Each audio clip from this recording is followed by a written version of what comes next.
First day of school, my roommate kicked over my red embroidered slippers. She sneered. "What is this, the Dark Ages? Are you for real with this ancient junk?" I gave a cold laugh.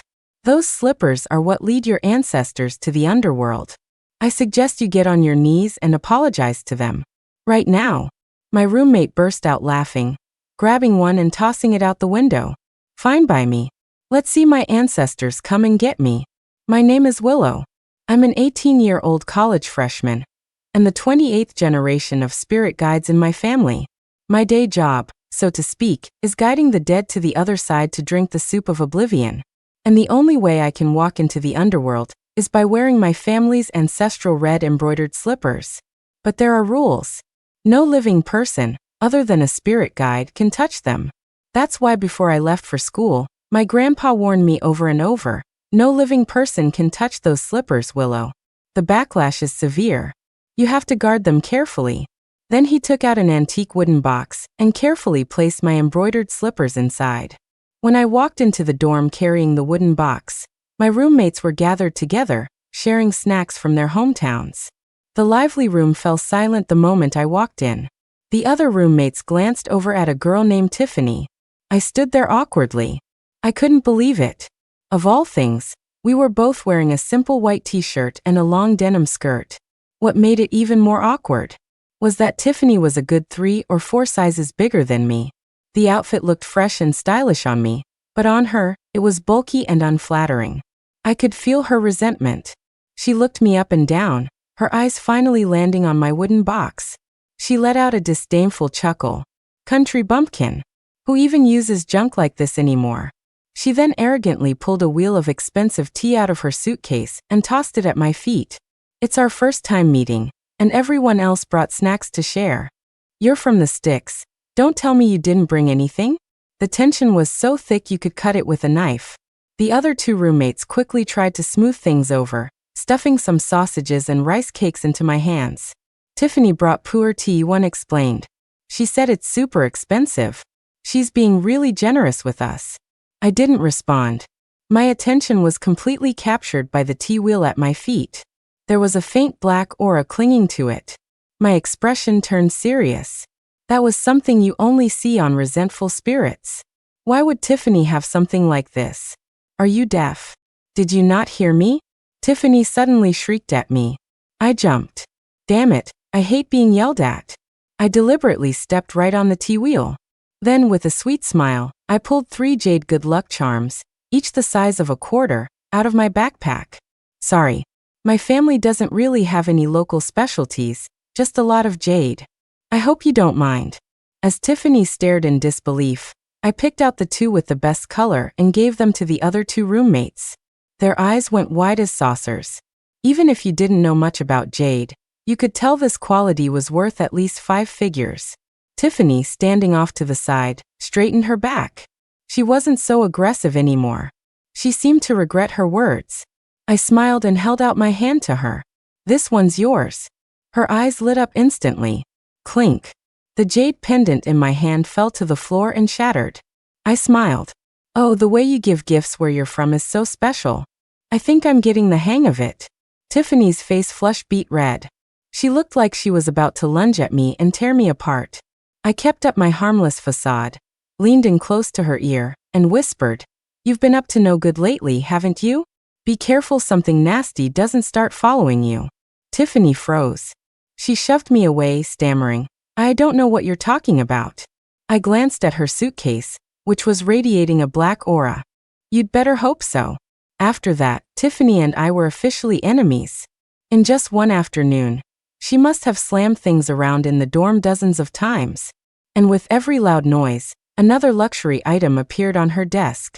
But the other roommates didn't give her a second glance. They were all gathered around my bed, asking questions. "Willow, does your family own a jade mine? Is this whole box filled with jade?" That last question finally got Tiffany's attention. I moved the wooden box next to my pillow. "There's nothing in here," I warned them. "And remember, this is not something you can touch." Tiffany scoffed. "Trying to act rich on the first day of school? What, are you afraid someone will find out it's full of old rags?" I ignored her. That only made her more certain of her guess. she said sarcastically. Oh, looks like I hit the nail on the head. You didn't spend your entire 4 years of living expenses on those few cheap rocks just to show off, did you? Ha! Don't starve yourself to death. Tiffany's cocky attitude made the other 2 roommates look awkwardly between her and me. The dorm was so quiet you could hear a pin drop. Until they saw the autographed photo of a top celebrity on Tiffany's desk. The 2 of them let out a shriek like a pair of screaming chickens. Tiffany, how did you get Ethan Reed's autograph? Doesn't he almost never sign for people? Ah, Tiffany, you're a goddess. I can't believe I'm seeing his real signature in my lifetime. Ah. The roommates flocked back to Tiffany's side. The feeling of being the center of attention gave her a huge ego boost. She shot me a smug look, raising an eyebrow. She pulled out her phone. You guys know Rose Reed?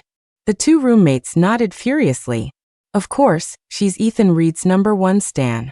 Tiffany smiled and showed them her account. That's me. She then pulled out a stack of autograph photos. But I'm not really his fan anymore. You guys can have these if you like them. Ah. Another round of screams from the 2 roommates. Suddenly, Tiffany seemed 10 feet tall in their eyes. Why aren't you his fan anymore? One of them asked, stroking an autograph like it was a precious treasure. Because he's already dead, I answered coldly, cutting in. So that was it. The black aura from Tiffany's suitcase was coming from these autographs. The dark energy was pouring out from the signature, quickly latching onto every corner of the room, growing stronger and larger. I snatched the photos from their hands and gave them back to Tiffany. I'd advise you to stop handing out tainted things like this. The color drained from Tiffany's face, and the 2 who had been on my side a moment ago now stood behind Tiffany. They glared at me. Willow, what's your problem? Are you some kind of anti-fan? I've never seen anyone so eager to curse someone. Yeah, I think you're just jealous that Tiffany knows Ethan Reed. What a hick from the countryside. Then the 2 of them fawningly took the photos back from Tiffany. Tiffany, don't let her get to you one cood. We love your gift. Yeah, Ethan Reed will live to be 100. People who like to curse others should just go to hell. The words I was about to say died in my throat. What's the point of being the good guy? In this world, no good deed goes unpunished. I watched as the black aura on the autographs grew so thick it completely enveloped their hands. My mood inexplicably improved. Oh right. I'm the country hick.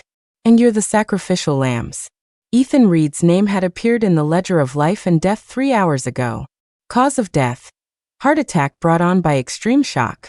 But his management company seemed to be keeping his death under tight wraps. So much so that his 2 biggest fans were still here praying he'd live to be 100. I strolled through campus, flipping through the ledger. The Black Reaper followed behind me, sweating bullets. My dear girl, you've got to send Ethan Reed to the underworld. He was scared to death by a stalker fan. His resentment is immense. He's about to become a vengeful ghost.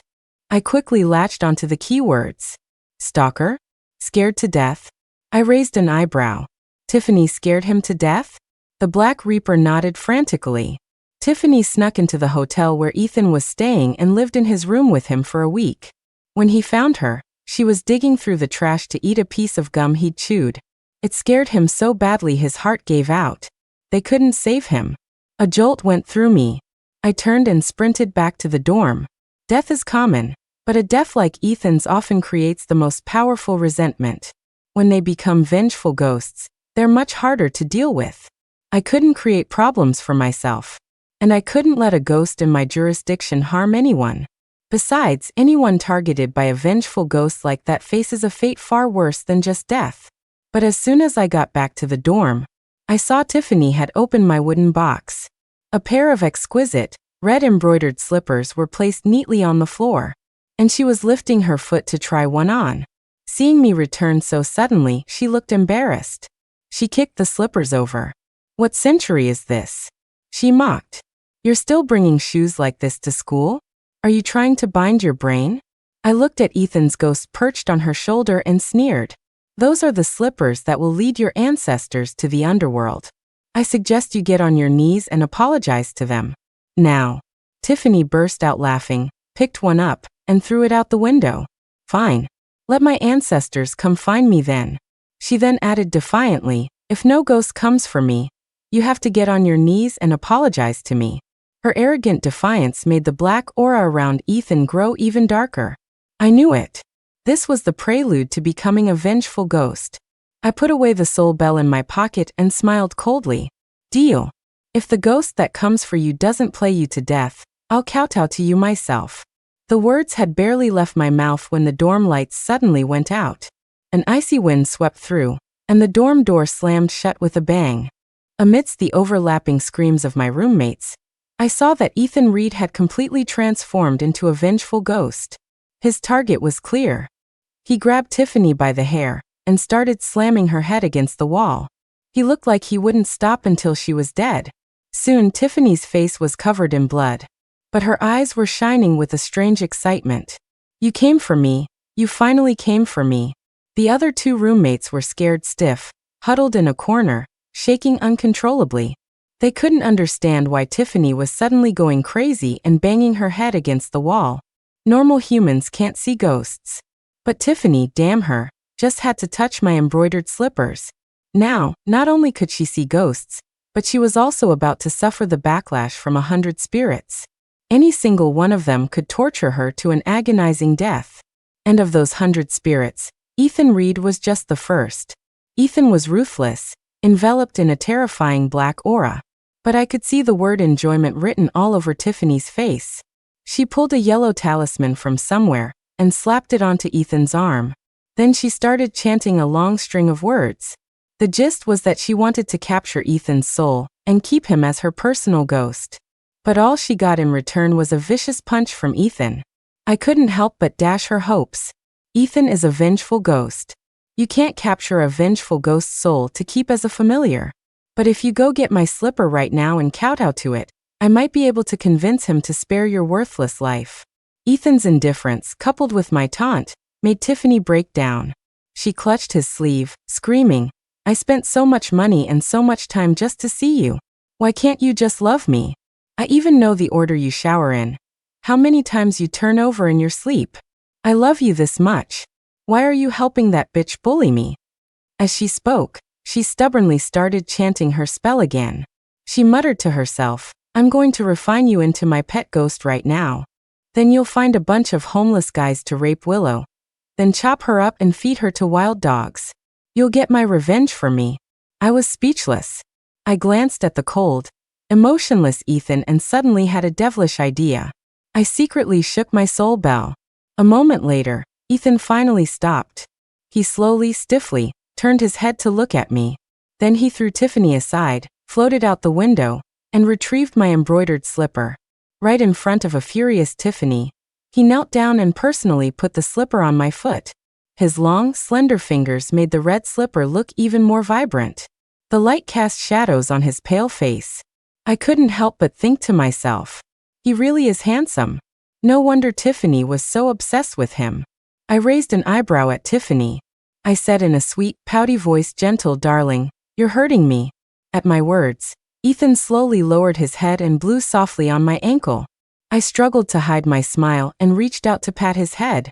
"Such a good boy. I like you so much." Our intimate interaction made Tiffany explode with rage. She rushed at me like a madwoman, trying to tear me apart. "Willow, you witch. How dare you seduce Ethan Reed?" she screamed. "Ethan can only be mine. He's mine." As she yelled, she even called out to the two roommates cowering in the corner, telling them to come help her beat me up. She had no idea that while she was busy with her melodrama, I had already used 2 yellow talismans to put them into a deep sleep. Before Tiffany could even get close, Ethan waved his hand, forcing her to kneel before me. Tiffany shrieked, "Why do you always help her?" The words had just left her mouth when Ethan grabbed her head and started slamming it on the floor, forcing her to kowtow to my embroidered slippers. He looked at me and said in a soft, gentle voice, "As long as I'm here, no one will ever bully you." I was stunned. This part wasn't under my control. Tiffany had been desperately trying to stay conscious, but his words were the final blow. She fainted from pure rage. The next time Tiffany and I clashed was 3 days later. I had just guided a soul and returned to campus early in the morning when I got a call from her. The sound of strong wind crackled through the phone. Tiffany's voice was sharp and tearful. You witch, give me back Ethan Reed. I was about to hang up when she quickly added, I have your embroidered slippers on the roof. If you don't come, I'm going to set them on fire. Willow, get your ass over here with Ethan Reed right now. I rushed to check my locked wardrobe. The lock had been pried open and tossed on the floor, and the wooden box inside was gone. Damn it. I turned and bolted out the door. If anything happened to those slippers, the king of the underworld would skin my entire family alive. On top of the 8-story dorm building, Tiffany sat holding my embroidered slippers, attracting a large crowd of onlookers. When she saw I had come alone, she angrily lit a lighter. Willow, you thief, give him back to me right now. Do you believe I'll burn these slippers to a crisp? The dancing flame licked dangerously close to the slippers. My heart was pounding, but I kept my face calm. Go ahead. Burn them. If you do, you'll never see him again. I was betting that Tiffany's obsession with Ethan meant she wouldn't dare harm my slippers. Sure enough, she hesitated for a moment, then lowered the lighter, crying. She knelt on the edge of the roof and started kowtowing to me. Didn't you want me to kowtow to you the other day? I'm doing it now. I'm just begging you not to steal my boyfriend. I really love him. Finally, with a look of grim determination, she slammed her head down hard one last time. Her forehead was already injured. After a few solid kowtows, the gauze bandage on her forehead quickly turned red. There was a reason she was Ethan Reed's biggest stan. She knew how to play the victim. Her performance swayed the crowd, and they quickly took her side. People started pointing fingers at me. Stealing someone's boyfriend and forcing them to kowtow? Seriously? In this day and age, you're still pulling this bullying crap? Shameless bitch. This is infuriating. She's pushed this girl to the brink of jumping. How much must she have suffered? I've already reported this to the dean's office. The school has to expel trash like her with no morals. The accusations flew, each one nastier than the last. I calmly asked Tiffany, you say I stole your boyfriend, but who exactly is your boyfriend? I added sarcastically, oh, it couldn't possibly be the A-list superstar Ethan Reed, could it? Tiffany's face turned green. Ethan Reed had a massive fanbase. Countless people adored him, but it was rare to see someone so delusional as to publicly claim to be his girlfriend and threaten to jump off a building over it. Sure enough, the tide of insults quickly turned. People started to jeer. What the hell?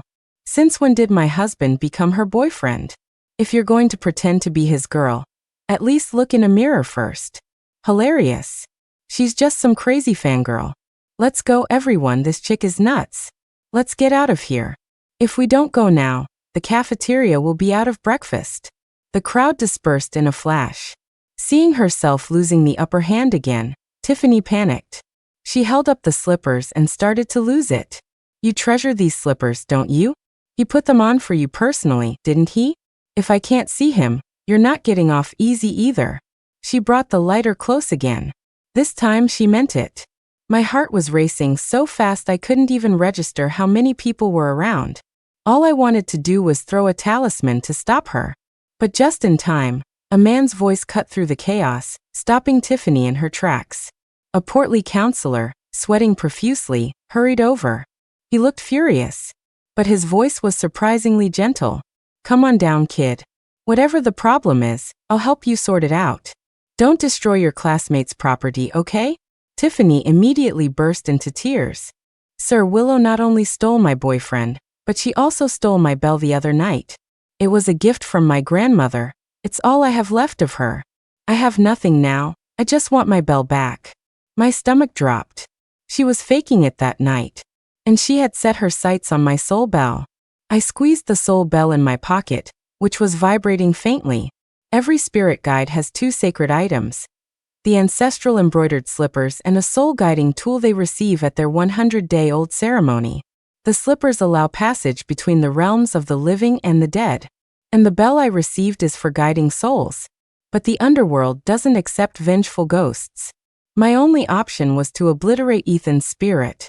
But that night, for some reason, I softened at the last moment. After some thought, I sealed him inside my soul bell, planning to cleanse him of his dark energy. But this method consumes a great deal of spiritual merit, and I don't hand out favors freely, so I never mentioned it to the Black Reaper. I never thought Tiffany would have seen it. After the counselor promised to get justice for her, Tiffany scurried down from the roof. She was full of confidence. Sir, Willow doesn't just steal things, she also practices superstitious nonsense in the dorm. She even sticks these charms with naked men drawn on them to herself in the middle of the night, and makes these moaning sounds. It's disgusting. The other two roommates stepped forward to back her up. It's true. Willow is always either doing some weird ritual or acting like she's possessed. Sir, I'm scared to be in the same room as her. What if one day a ghost she summons takes a liking to me? Exactly, sir. Her character is corrupt. I demand the school expel her. I didn't argue. I knew it would be useless. The counselor would definitely side with Tiffany. After all, on the first day of school, the Black Reaper had personally seen Tiffany's father slip the counselor a few wads of cash. But my silence got the male students in the crowd all riled up. Wow, I didn't know she was into such kinky stuff. With a body and face like that, she could have just asked one of us. We'd be happy to help. Why bother with ghosts? Ha ha ha. They leered at me, their words getting filthier by the second. This boosted Tiffany's morale. She slammed the embroidered slippers down in front of me. Here are your shoes. Now give me back my bell. Then we're even. The intricate embroidery on the slippers, which had been singed by the fire earlier, suddenly snapped a thread from the impact. The anger she had ignited in me, like that single thread, suddenly found an outlet. Tiffany had crossed a major taboo of the spirit world. The head of a human who damages a spirit guide's shoes is seen as the ultimate prize by all ghosts. It's a tacitly understood game among the dead. The one who takes the head becomes the ghost king. And unlike vengeful ghosts, who kill directly, these ghosts prefer to play cat and mouse, trapping their prey in their territory and torturing them to death repeatedly. I was secretly delighted. I'm afraid even if I gave it to you, you wouldn't live long enough to enjoy it. Sure enough, just as the counselor glared at me and ordered me to give the bell to Tiffany, a lecherous ghost silently climbed onto Tiffany's shoulder. The moment he saw me, however, his greedy, lust-filled face froze. He trembled and started to back away, but halfway through, his lust took over, and his right hand shot out to caress Tiffany's neck. His hand moved faster than his brain. When he realized what he'd done, he dropped to his knees with a thud, begging me to spare him. Normally, I'd destroy a lecherous ghost on sight. But this wasn't a normal situation. Someone who spreads vile rumors deserves to have those rumors boomerang back on them. I snapped my fingers at the lecherous ghost. It was a secret signal between ghosts and spirit guides. Seeing the soul bell is like seeing the king of the underworld himself, and my snap signified my permission for his actions. The lecherous ghost grinned incredulously, showing his yellowed teeth. Then he lunged at Tiffany. But Tiffany's attention was completely focused on the soul bell I was carrying. After looking me up and down, she tried to search my pockets. When I refused, she looked at me smugly. What? Scared now? Aren't you the one who can summon ghosts? Go on, keep trying to mess with me. At that moment, the lecherous ghost, completely unrestrained, stuck out his tongue to lick Tiffany's neck. That lick finally got Tiffany's attention. She screamed and swung her hand to slap him. But humans can't touch ghosts on their own. Her slap passed right through the ghost and landed squarely on the counselor's face. The scene went dead silent. Someone even gasped.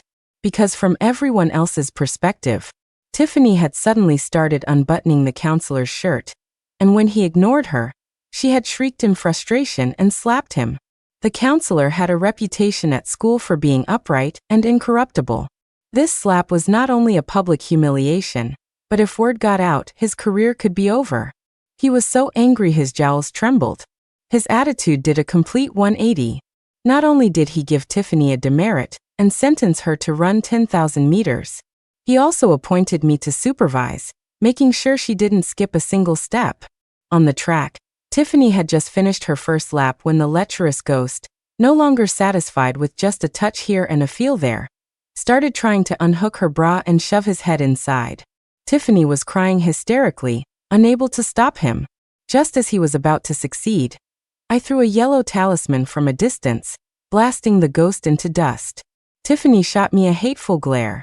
Don't expect me to thank you. Don't think I don't know you're the one who summoned these disgusting things. I scoffed. Don't flatter yourself. I wasn't helping you. I was helping the countless women trapped by online predators, unable to save themselves. I figured if I was ruthless enough, if my reputation was fearsome enough, then maybe when those lecherous ghosts got carried away, they would hesitate and think of me. If they had even a moment's hesitation, maybe one more girl or woman in the world could escape that fate. Tiffany ran her 10,000 meters with the speed of a competitive athlete. Because along the way, she was either being chased by a drunk ghost trying to force-feed her alcohol, or a gambling ghost trying to chop off her fingers. With 500 meters left, a drunk ghost simply poured a pint of hard liquor down her throat, sending her straight to the hospital to have her stomach pumped. The next day when I saw her, she was lying in a hospital bed, looking haggard and almost delirious. When she saw me, her eyes were bloodshot as she pointed at the crowd of ghosts behind her and begged, I give up, Willow.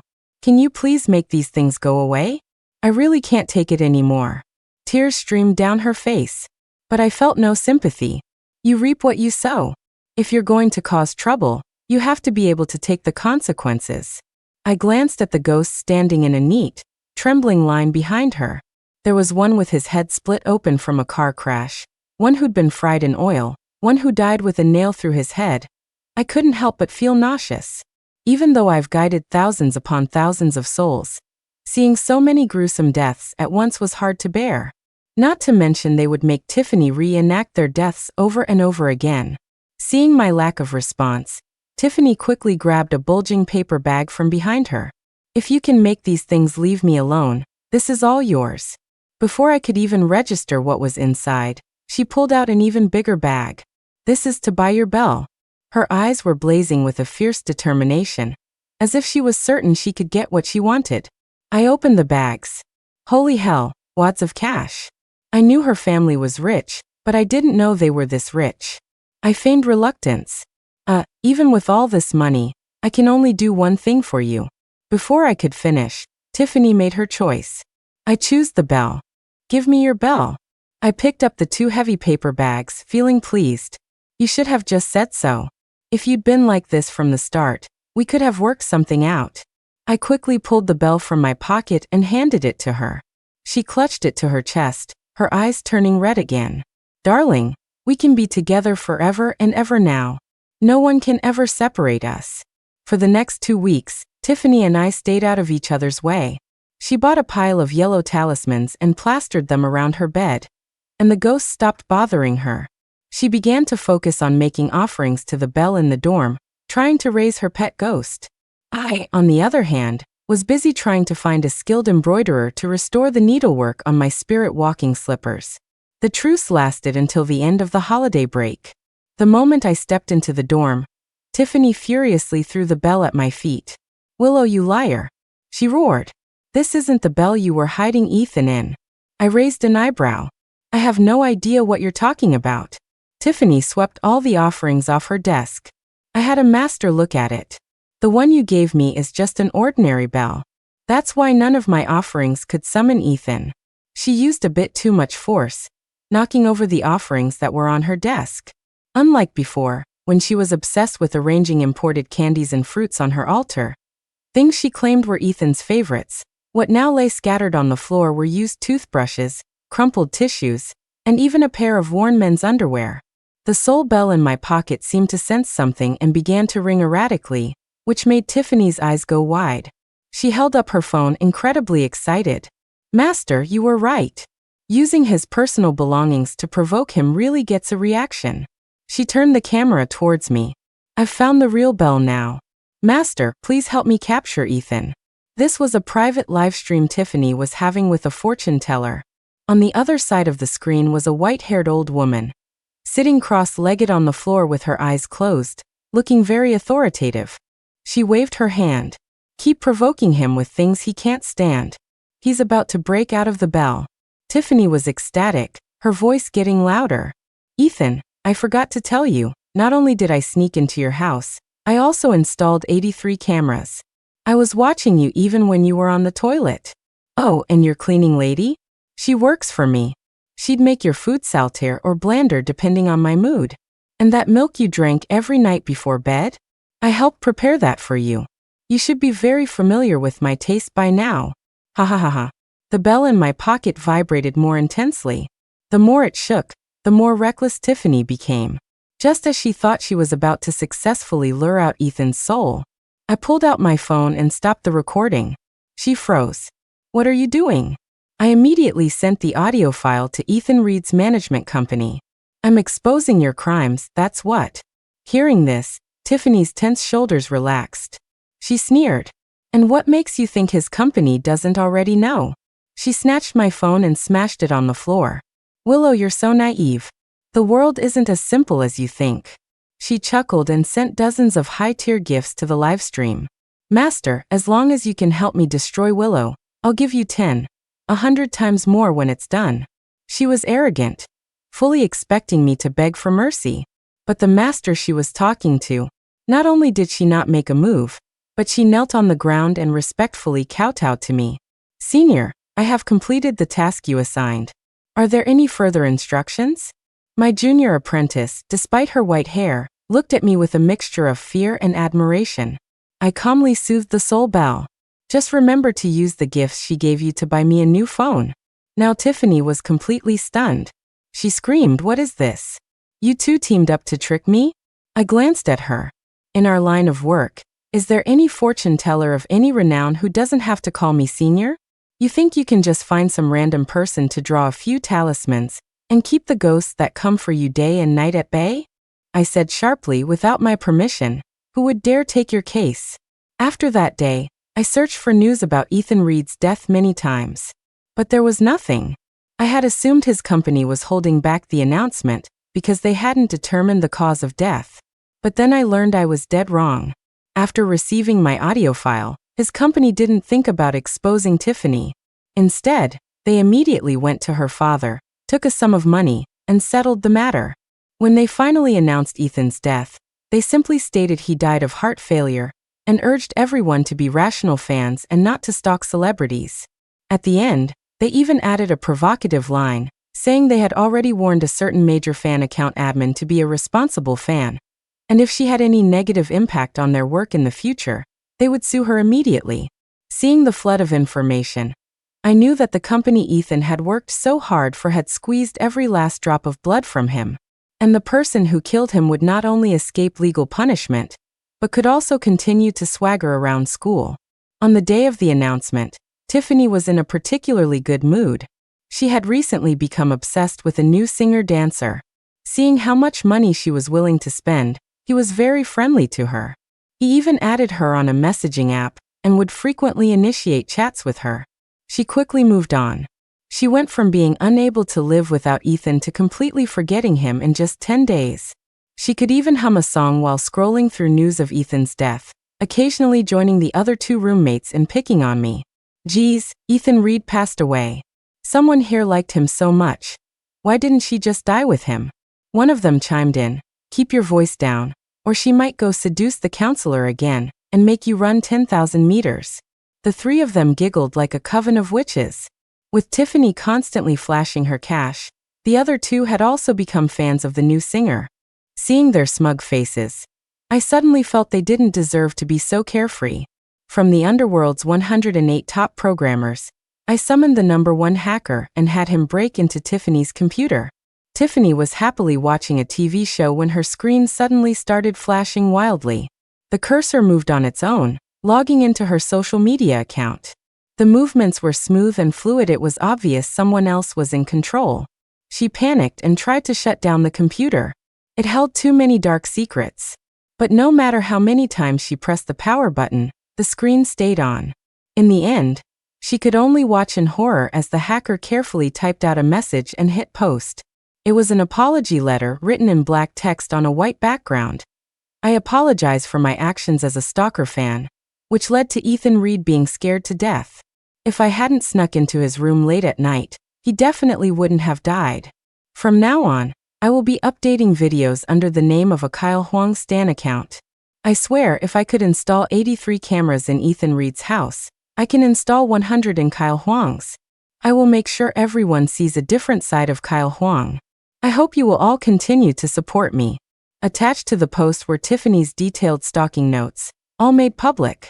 Ethan Reed's fans exploded. The fans of the up-and-coming singer Kyle Huang also exploded. And Tiffany exploded most of all. She screamed at me, "Was this you again?" I lay on my bed with my eyes closed. "What was it you said to me?" I remember now. The world isn't as simple as you think." The apology letter caused a massive uproar online. Tiffany's verified account, Rose for Reed, had over 1 million followers before Ethan's death and was highly respected by his fans. But the same adoration that can build someone up can also tear them down. Celebrities issued a joint statement boycotting her. Fans swarmed to dox her. Overnight, her parents' business was investigated for food safety violations and shut down. Her own personal information was plastered all over the internet. Some people even maliciously photoshopped her face onto pornographic videos.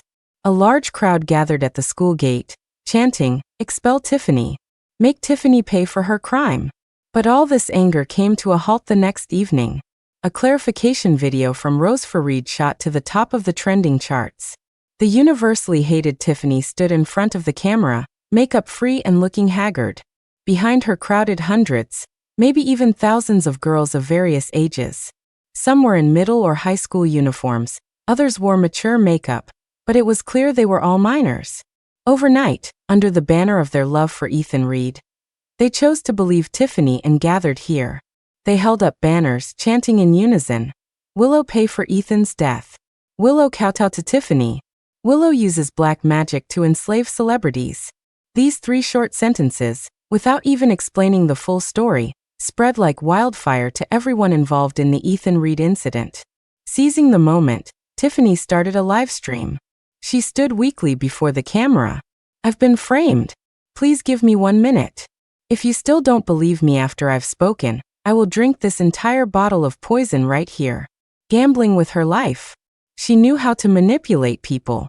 She said, "I am reporting Willow for practicing witchcraft at school and imprisoning the souls of the dead.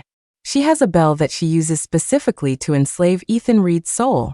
When I found out and tried to make her release him, not only did she refuse, but she summoned ghosts to scare me, beat me, and even tried to have me raped." Her face was streaked with tears, looking so fragile a gust of wind could knock her over, but her eyes were firm.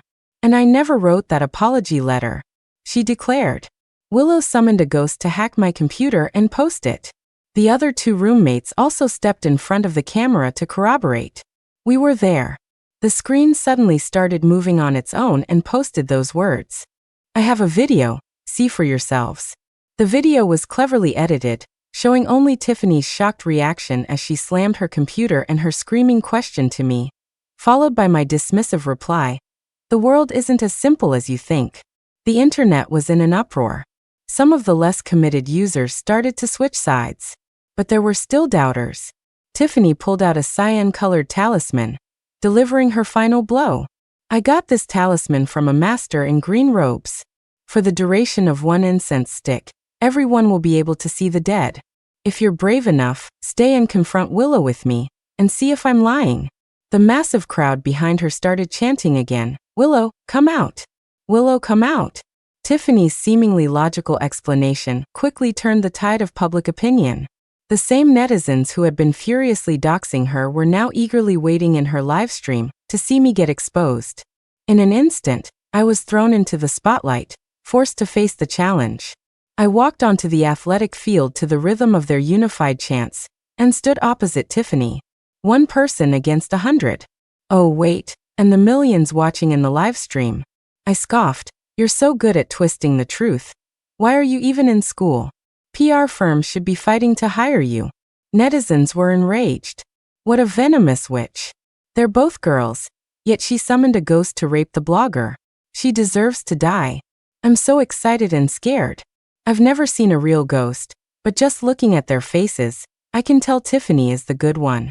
Tiffany, eager to prove her point to the viewers, reached into my pocket and pulled out the red gold bell.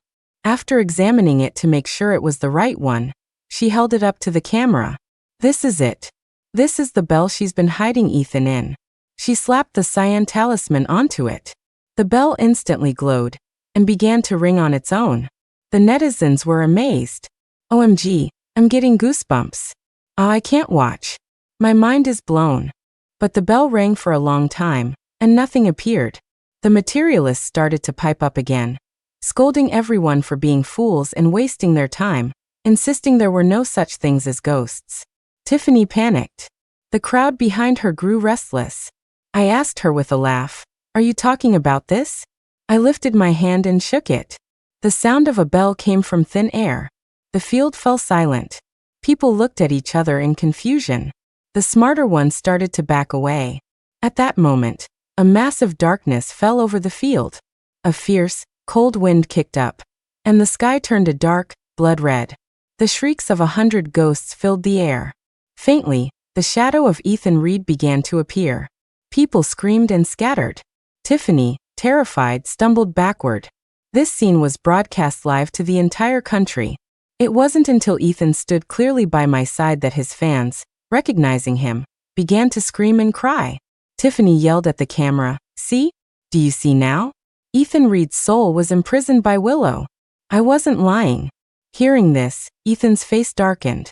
He teleported in front of Tiffany, grabbed her by the neck, and lifted her off the ground. "How dare you summon me? To have me kill you in front of everyone?" His voice was low and menacing, his grip tightening. His eyes swept over the crowd of miners, and he frowned. He snapped, "Are you fans of me? Or are you fans of my Stan account admin? Have I not told you that you are not to skip school?" The field, filled with hundreds of people, was now silent enough to hear a pin drop. Everyone stood with their heads down, as still and orderly as if they were in military training. Only Tiffany's strangled gasps broke the silence. Ethan tossed her aside in disgust, took out a wet wipe to clean his hands, and then stood before the camera with a serious expression. "Since this all started because of me, please allow me to explain. I was stalked by Tiffany for 2 years. It started with car chases, and escalated to her breaking into my home. She became more and more unhinged. My cause of death was not what my company announced. I was scared to death by her. She broke into my hotel room, and the shock killed me. I've retrieved the surveillance footage from my home, and posted it online. You can all verify it. As for Willow," he looked at me, "she is my savior. I hope none of you will harm her. I also want to take this opportunity to say, be rational, fans. Cherish the life you have." The stadium lights came on one by one, bathing him in a golden glow. He stood against the light and continued, "My company, which I trusted and relied on, secretly accepted money to cover this up. They've engaged in tax evasion. I have asked Willow to help me deliver their account books to the tax authorities. Please everyone monitor the progress." The time of the incense stick was almost up. Ethan's figure began to fade. It was only after he disappeared that the fans slowly came back to their senses and began to weep heartbrokenly. At the same time, the 459 orphanages and 120 rural schools that Ethan had funded all posted online in his support. Only then did the public learn about all the quiet charity work he had done. The most memorable detail was the star-shaped candy. Because every time Ethan visited an orphanage or a school in a poor area, he would bring star-shaped candies. He would tell the children, "Don't give up on your studies, and don't be complacent. I hope that one day I will see you all shining brightly in every corner of this country. When that day comes, you can come find me and trade it for 10,000 more candies." I actually recognized that candy. Over the past 5 years, I had guided tens of thousands of souls. And every so often, I would see this candy. They were either young adults or elementary school students, and they would all beg me to return the candy to Ethan Reed. They'd say they had broken their promise, that they couldn't shine brightly anymore. I didn't understand what it meant back then, until the night I was about to obliterate Ethan's soul, and a star-shaped candy fell out of his pocket. I instinctively felt that this shouldn't be his fate. That night, Tiffany experienced an unprecedented level of online backlash. The same kids who had stood behind her, feeling betrayed, now swarmed her, attacking her physically. The scene was a vortex of violence, with the crowd surging and profanities flying. As for Tiffany's final fate, it was the Black Reaper who told me about it. He said that Tiffany was beaten so badly that night her clothes were torn off. For some reason, the other two roommates shielded her like they were possessed. In the end, they were left disabled, but Tiffany had vanished. He chuckled and added that she wasn't rescued. She was carried off by a few homeless men who had blended into the crowd. They kept her in a dog cage for a month, and the things they did to her were unspeakable. There wasn't a single part of Tiffany's body that was left unscathed, her flesh torn open. Her wounds went untreated for so long that they rotted and stank, attracting flies that laid eggs in her, turning her into their breeding ground. After the homeless men were done with her, they sold the pregnant Tiffany to human traffickers.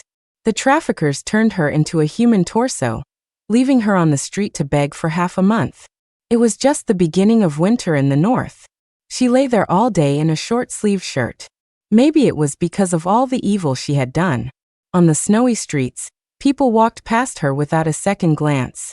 When a child couldn't help but ask their mother why the woman was lying there in the cold, a grandmother nearby would chime in, "Oh, someone comes to pick her up at night.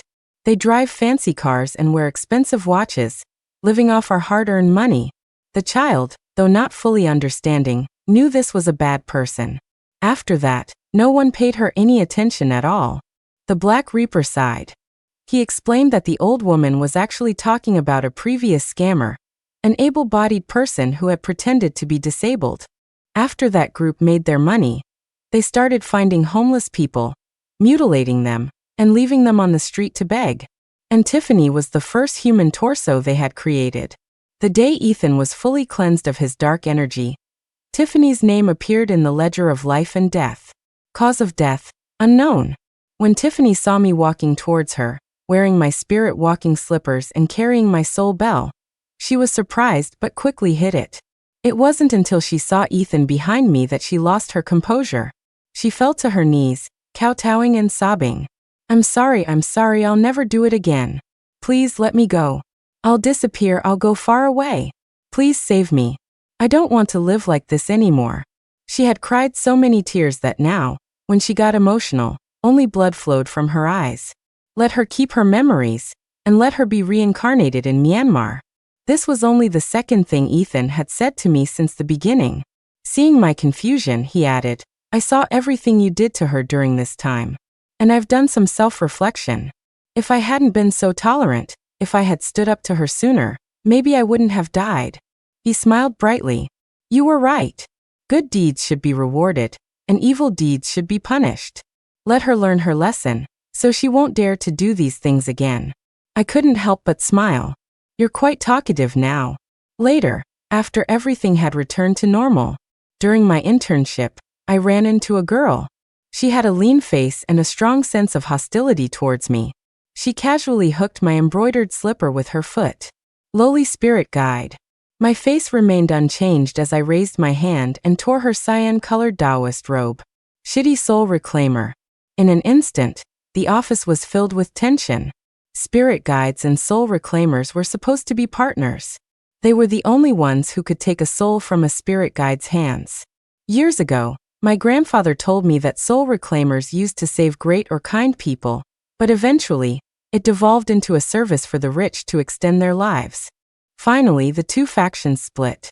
Now, whenever we meet, one of us is bound to die. She glanced at the ledger of life and death in my hand and commanded, "I'm taking this man." I laughed out loud. "What's that? You're taking a rapist and murderer with you? Planning to have your mom give you a new sister?" The blood in my veins began to boil. "You want him? Come and get him. You're just a novice in a cyan robe. Let me show you the power of a red and gold spirit guide." The end.